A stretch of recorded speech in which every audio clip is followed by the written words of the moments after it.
Hello friends, I am Chevee. Welcome to my shed. How are you doing this evening? I hope you're doing well. I hope everything in your world is fantastic. I want to talk, I don't know why I'm talking like this. I want to talk about a concept called Imposter Syndrome. And I want to talk about it because it came up in a conversation I've had recently. And I think we've talked about it on the show. I could be completely wrong, but it has plagued me in the past, and it's plaguing me currently badly. And the idea is, if you don't know what imposter syndrome is, the idea is that it is you feel like a fraud. You feel like your accomplishments aren't really accomplishments, and that what you're doing isn't really as important as everybody thinks it is, and that you don't deserve the praise. And I've been feeling that way, I think. And so the conversation I've been having is with Josh King. Josh is a good friend of the shed, been part of the family for over a year now. I've been emailing back and forth. And Josh, when I mentioned that this business thing was going to happen, he said, "Hey, I'm here to help." He is from West Virginia. I haven't met him though. He lives in like 4 hours away. And he has a marketing agency. That's what he does. He helps people with their business, and he builds websites and stuff like that. So I was like, yes, please, here's what I've got. Here's what I'm doing. What do I do? And then he sends me this list that's just like gave me the crash course on launching a new business. And I'm not going to go into all that here. For one, I'm not going to steal Josh's content to make videos. And for two, I'm not sure that I grasp everything that he said so far, and so I would feel weird just parroting something that I don't fully understand. So that's never been my thing. But he did say something regarding yesterday's video, and we've been emailing. He emailed me this list. I'd email him answers to some of the things because I can only go through so much of it at once, right? And so what the specific? I'm trying to pull it up here. I'm sorry if I'm being weird. One of his specific things was mentioning yesterday's video, right? I said that, didn't I? See, I'm just repeating myself. He said, "Let me just say, I sense a bit of negativity leaking through in that last email. You know some of my story, so I won't bore you with all the details, but what I want you to know is that you're a boss, you can do this, and you have the right attitude, you can grow this if you really want to. You've already started. Why let those gremlins in your head tell you shit you know isn't true?" And I said, yes, I recognize the negativity because I feel like the negativity is coming from inside this community, quote, community. I don't really consider it a community, this whole startup community.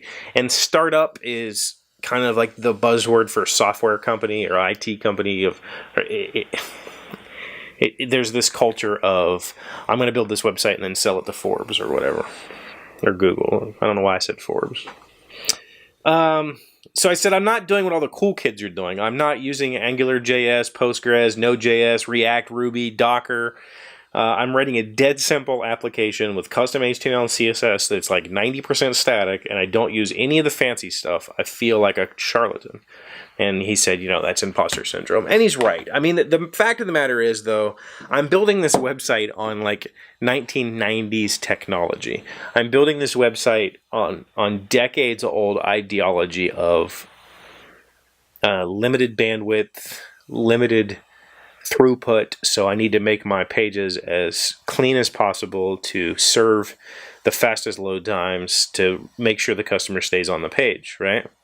And I'm doing a simple spreadsheet replacement that's web-based that doesn't give the user the ability to screw up cells and columns, right? And so I don't see a need to launch Angular or use JSON or inject client-side code to add 2+2 on a screen. to me, the whole concept of using templating engines is for these big, robust programs, but everybody wants to use their templating engine of choice because that's the cool thing to do. Oh, I gotta use Docker because I've got this. And it's like, you're getting, 2,000 page hits a day. You don't need to use any, you could run that on your cell phone. You don't need any of these, you don't need this crap, right? Like, you have a 3-page site that gets 2,000 hits a day. Why are you bothering, impacting performance with trying to stack this templating engine on top of your stack that doesn't need it? Just bang it out in HTML, CSS, and you're done. Like, there's really no reason to do all this extra garbage.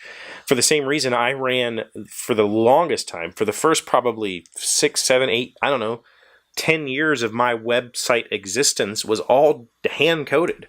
I didn't run WordPress or anything like that. I didn't need it. Like, why? I'm just putting a post up and linking it on the front page. I don't need a templating engine to do that for me. It's, I eventually switched over, and I don't remember the reason that I switched over. I think it was just because I wanted to learn WordPress.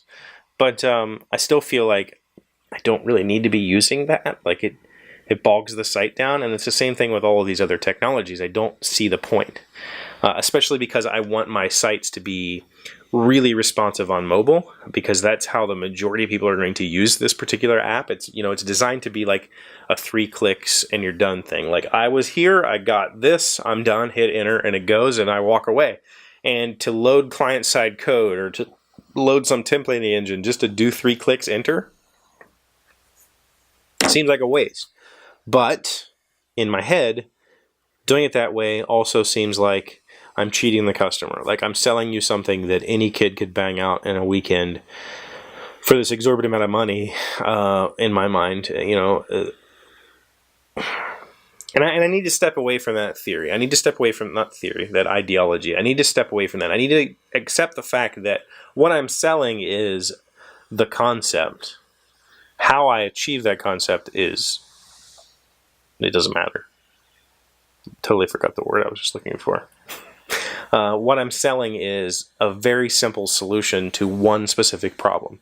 This software does nothing else. It takes one problem and it solves it, and it's super clean, super simple. I make sure that for an end user, there's no more than 3 clicks from the time I log in till I'm done. And for the admins, I try to stay within 5.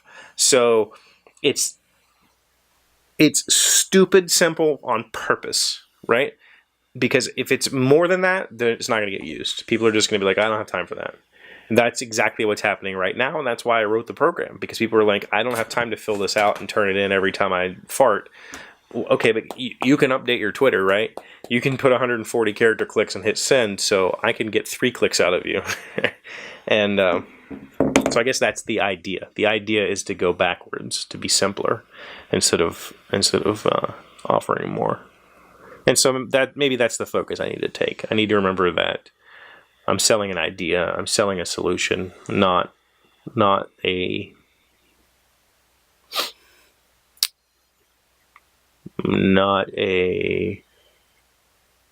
selling my salary. I'm selling a solution. How I achieve that solution is independent of the value. Yeah. So thank you for being here. I have no clue what this show is about, but I would like to know if you've ever experienced imposter syndrome and how you've, hopefully you've pulled yourself out of it. Was there ever a moment that you felt like, oh, okay, I do deserve this? And how did you come to that conclusion? I'd love to hear what you have to say in the comments. Thank you. I'll see you tomorrow. Hey, Doc, wait! I want to ask you something. Today's random fact comes from sports.stackexchange.com. How much does an NFL referee make? For the 2013-2014 season, NFL referees got paid, on average, $173,000, an increase from $149,000 the previous year.